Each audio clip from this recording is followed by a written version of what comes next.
그런데 어제 김 차장 구속영장 실질심사에는 단 한 명의 검사도 참여하지 않은 것으로 파악됐습니다.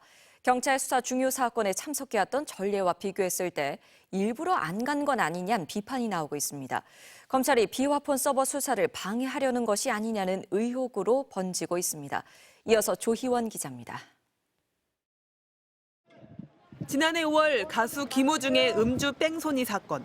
경찰의 신청으로 구속영장을 청구한 검사는 영장 심사에 출석해 구속 필요성을 소명했습니다. 구속심사에서는 피의자와 변호인 외에 검사만 발언할 수 있습니다. 경찰 수사 사건이라도 주목도가 높은 경우 검사가 참여해온 이유입니다. 그런데 김성훈 대통령 경호처 차장의 영장 심사에는 단 한 명의 검사도 모습을 드러내지 않았습니다. 구속의 필요성에 대해 소명 내지 주장하는 사람은 없는 반면에 변호인 등이 구속의 불필요성만 주장하는 것이 되죠.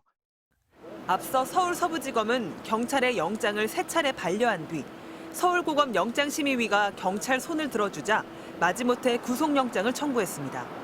경호처 수사에 대한 검찰의 발목 잡기가 반복되면서 검찰이 경호처가 관리하는 비화폰 서버 수사를 막으려는 것 아니냐는 의혹은 재점화되고 있습니다. 비상계엄 이후 김용현 당시 국방장관은 민간인인 노상원 전 정보사령관에게 지급됐던 경호처 비화폰으로 이진동 대검차장과 통화한 뒤 12월 8일 검찰에 나갔습니다. 전화번호를 수소문한 사람은 심우정 검찰총장이었습니다.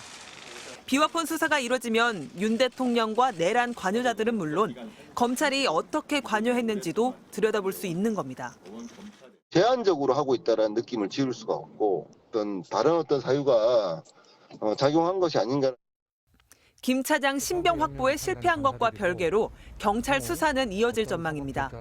윤 대통령은 정당한 체포영장 집행을 방해한 특수 공무집행 방해의 공범으로 입건돼 있습니다.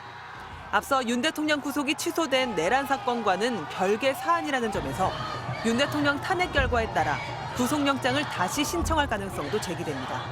MBC 뉴스 조희원입니다.